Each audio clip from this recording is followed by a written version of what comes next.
I was reading a book with an unhappy ending, and it went something like this. You awoke every morning at exactly the same time, and with exactly the same expression of quiet desperation on your face as every other day. You shifted around in your sheets for a while, still cool with the morning air, and attempted to put off the day for as long as possible. But that was the thing about the days. They were as relentless and unforgiving as the earth revolving around the sun. There was nothing that could be done to prevent it from happening. It was just another inevitable consequence of the laws of physics, and just another event that was completely out of your control. The same as most things, really.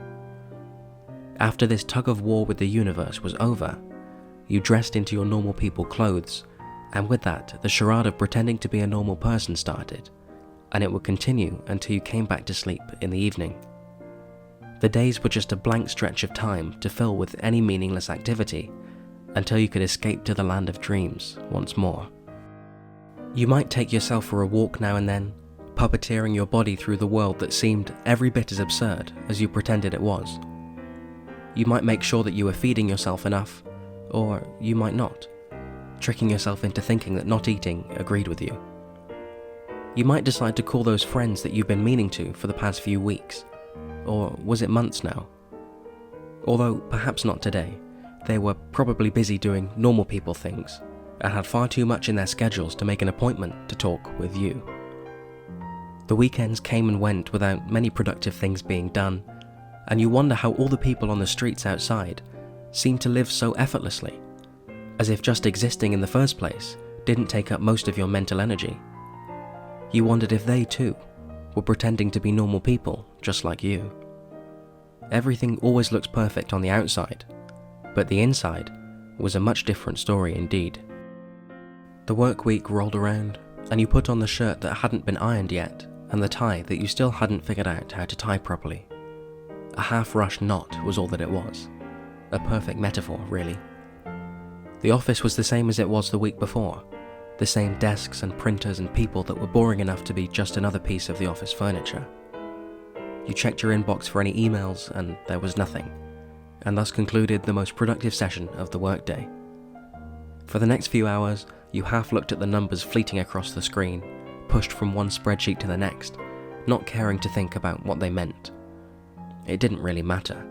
You were there for the express purpose of making money for the higher-ups, trading in your time for a few paper bills in your wallet at the end of each month, just enough to keep you alive from this month to the next. You decided to go for a cigarette and ignored the yellowing around your fingernails for now. The chemical cocktail was more important for getting through the day. You checked your watch, and about 5 minutes had passed since clock-in. You sighed and went back inside. The bus home was late again, so you waited in the shelter, watching all your work colleagues drive home in their cars, or perhaps they were going to the pub for a drink. In any case, you weren't invited. The journey home was slow as usual, and it seemed like everyone in the damn city had specifically taken this route home to delay you further. How thoughtful of them. The colours of the shop windows and neon signs reflected in the bus window and blurred together in the raindrops. They were hinting at something greater, something more than this endless and tiresome charade. But you didn't know what that something was, and the bus drove onwards. Everything scheduled, everything deterministic. You were nothing more than a cog in the infinitely more complex machine that was the universe. Everything was already planned in advance, and you had no say in the matter. Your lines had already been scripted, and all that was left for you was to play the role. When you finally arrived home after a day that could have conceivably stretched out forever, there were only a few hours left before the same events would be replayed. You might have read a book, or played a game, or chased a high, anything to distract yourself from the crushing lack of anything of much importance in your life. In these few hours that were your own, any other fantasy was better than this one. In these moments, reality always had this strange feeling about it, something unearthly and distant. You could never usually figure out what that feeling was, but in these moments, the answer was clear. It was that reality was made for others, and not for you. In the early hours of the morning, you headed upstairs. You took off the skin of the functioning human that you'd been wearing all day, and crept into the cool of the bedsheets once more. You tried to sleep, but found that you couldn't. You tried counting sheep, but the sheep were all holding shotguns towards your head, and every awkward silence and bad memory was like a bullet in your skull. The whole orchestra was a cacophony of cruel laughter at your expense, where your life was both the joke and the punchline. That was the truth of it. In your darkest moments, where you looked towards something out there for comfort, something more than yourself, there was nothing and no one. In this dance with misery, you were well and truly alone. Slowly, you drifted into sleep. You found yourself in a forest. It was dense and there was no light coming in from the leaves above, and you were surrounded with darkness. You tried to feel your way around for a little while, searching for some light at the end of the tunnel, but the forest was so thick and the path so dark that it was impossible. There was no way out of the maze, and you cursed the universe you were born into like it was listening, or that it would care even if it was. The whole world could have passed through you at that moment, and in all honesty, you couldn't say that you cared all that much.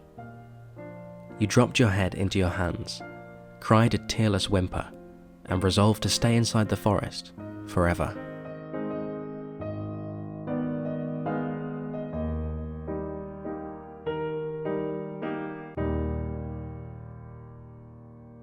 But the thing about being stuck in a forest is that it is impossible to find your way out. It is quite literally impossible to see the wood for the trees. In our lives, and whatever direction in which they lead us, we can become so bogged down with the puzzle pieces of our existence that we forget how the pieces fit together to form a complete image. The thing about being stuck in a forest is that the path only becomes clear when we allow those with a different perspective to guide us and tell us which steps are safe for us to take. Puzzle pieces are meant to fit together, and our lives are no different. Our first-person experience of the world can only ever give us an incomplete picture, and we're always dependent upon others to make the whole truth known. Then, and only then, will the light at the end of the tunnel make itself apparent. The world can get us down, and all of us have our own forests in which we become stuck from time to time. Existence is difficult, but it was never written down that we needed to face it alone. When you need help realizing that the present is worth living for, it is. When you need help to understand that the future is a place you'll want to visit, it will be. And I'll make a promise with you now. If you can do this, then I'll do the same.